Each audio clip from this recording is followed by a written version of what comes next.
नरेश की माँ अपने बेटे से मिलने दिल्ली आ रही है।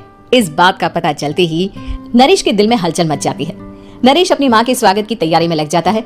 साथ ही उसे डर भी सताने लगता है कि उसकी माँ कहीं अपनी पुरानी जिद पर फिर से बैठ ना जाए।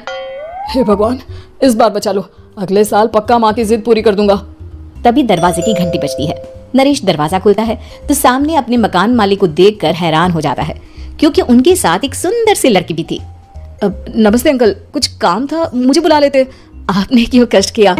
अरे नहीं, इसमें कष्ट कैसा, मैं तो बस तुम्हें रीना से मिलवाने आया था।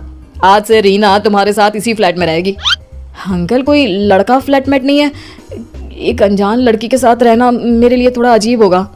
देखो नरेश, मैं तुम्हें पहले भी बता चुका हूँ कि इस फ्लैट में तुम्हें किसी ना किसी के साथ एडजस्ट करना ही होगा, या फिर तुम अकेले पूरे फ्लैट का किराया दे दो, मैं किसी को नहीं रखूंगा।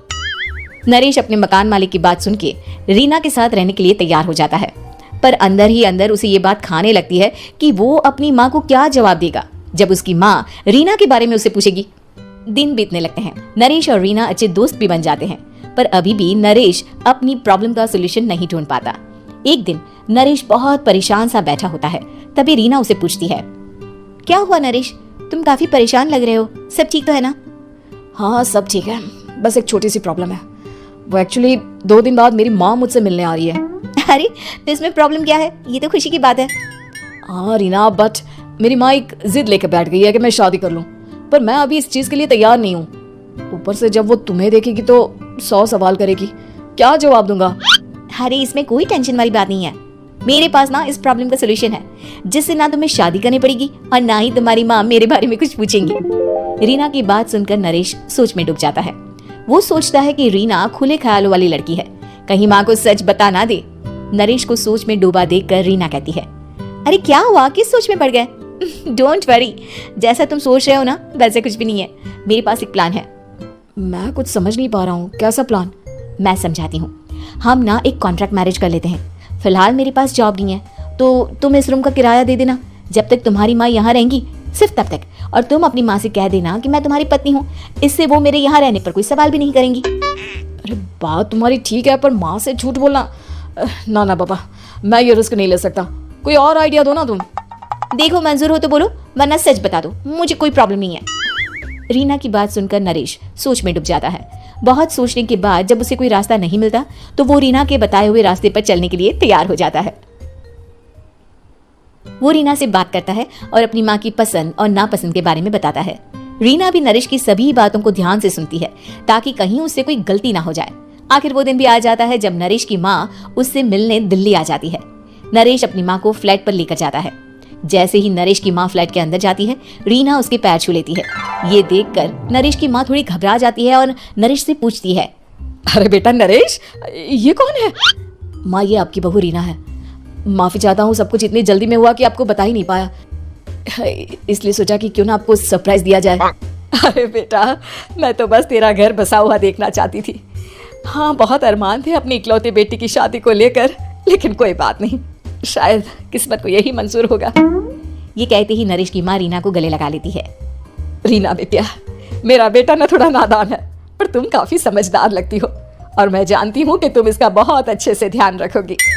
माँ आप चिंता मत कीजिए, मैं सब संभाल लूंगी। नरेश की माँ अपने बहू और बेटे के साथ खुशी खुशी रहने लगती है। दिन बीतने लगते हैं। नरेश की माँ और रीना का रिश्ता बहुत मजबूत होता चला जाता है। वो दोनों सारा दिन एक साथ रहती और खूब बातें करती। इधर साथ रहते रहते नरेश और रीना भी एक दूसरे से प्यार करने लगते हैं। दोनों को इस बात का एहसास हो जाता है, फिर भी वो इस बात को छुपा कर ही रखते हैं। एक दिन नरेश की माँ और रीना शादी के बारे में बात करने लगते हैं। रीना बिटिया, ये तो नरेश ने मुझे बिना बताए शादी कर ली, वरना मैं तो अपनी इकलौती बेटी की शादी इतनी धूमधाम से करती कि सारी दुनिया देखती रह जाती। अच्छा माँ, आप ऐसा भी क्या करती नरेश और मेरी शादी में जो दुनिया देखती रह जाती?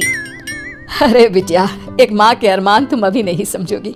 मैं तो अपनी बहू को एक रानी की तरह लेकर आती और शादी भी बिल्कुल शाही अंदाज में करती, पर मेरे तो सारे अरमान ऐसे ही रह गए। खैर, मुझे तो अपने बेटे और बहू की खुशी चाहिए बस। ये कहते हुए नरेश की माँ की आंखों में आंसू आ जाते हैं। रीना भी ये सुनकर ख्यालों में खो जाती है, क्योंकि वो भी मन ही मन खुद को नरेश की पत्नी और उसकी माँ की बहू मानने लगी थी। शाम को जब नरेश ऑफिस से घर आता है तो रीना खुद को रोक नहीं पाती और नरेश के सामने उसकी माँ को अपने और नरेश के रिश्ते का सारा सच बता देती है। रीना की बात सुनकर नरेश की माँ दोनों से बहुत नाराज हो जाती है और घर वापस जाने की बात करने लगती है। तुम दोनों ने मुझसे सच छुपाकर बहुत ठेस पहुंचाई है मुझे। अब तुम लोगों के साथ नहीं रहना चाहती मैं, कल ही वापस चली जाऊंगी अपने घर। माँ मुझे माफ कर दो, ये सब मैंने रीना के कहने पर ही किया है, वरना मैं भी आपको कभी ठेस पहुंचाने के बारे में सोच भी नहीं सकता। हाँ माँ, हमने ये सिर्फ आपका दिल रखने के लिए किया, प्लीज हम दोनों को माफ कर दीजिए। तुम दोनों ने मेरे अरमानों के साथ खिलवाड़ किया है, और वैसे भी मुझे अपने बेटे के लिए एक अच्छी लड़की ढूंढनी है, इसलिए मेरा यहाँ से जाना ही बेहतर होगा। माँ की ये बात सुनकर रीना खुद को रोक नहीं पाती।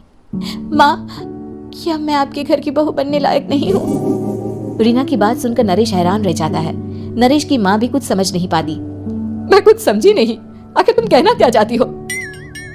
माँ, मैं वो नरेश से बहुत प्यार करती हूँ और साथ ही साथ मैं आपको भी अपनी माँ मान बैठी हूँ। आज जब आपकी बातें सुनी तो खुद को रोक नहीं पाई, इसलिए सारा सच आपको बता दिया। रीना की बात सुनकर नरेश की माँ की आंखों में आंसू आ जाते हैं और वो अपने बेटे नरेश और रीना को गले लगा लेती है। मेरे घर की बहू तो सिर्फ रीना बिटिया ही बनेगी। मैं आज ही तुम दोनों की शादी की तारीख निकलवा दूंगी, बस एक बार तुम्हारे घर वाले मान जाए। उसी दिन रीना के माता पिता भी उनके फ्लैट पर आ जाते हैं। दोनों परिवार आपस में बैठकर बातें करते हैं और शादी के लिए राजी हो जाते हैं। रीना भी कॉन्ट्रैक्ट फाड़ देती है और कहती है, सही मायने में मैं अब बहू बनूंगी, अब तक तो सिर्फ कॉन्ट्रैक्ट वाली बहू थी।